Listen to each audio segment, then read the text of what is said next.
తాగేస్తూ ఉంటే cup coffee కొంచెం బోరంటూ ఉన్నా కాదా మాఫీ మన గదులివి ఇరుకువి కానీ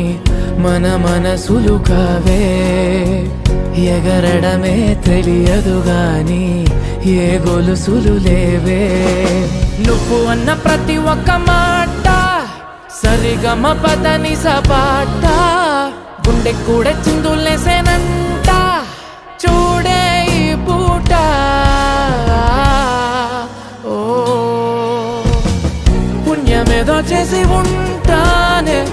నేడు నేను నిన్ను పొందానే ఎన్ని జన్మలైనా అంటానే నా ఫేవరెట్ నా పెళ్ళామే నాడు బ్రహ్మ కోరి రాసాడే నీకు నాకు ముడి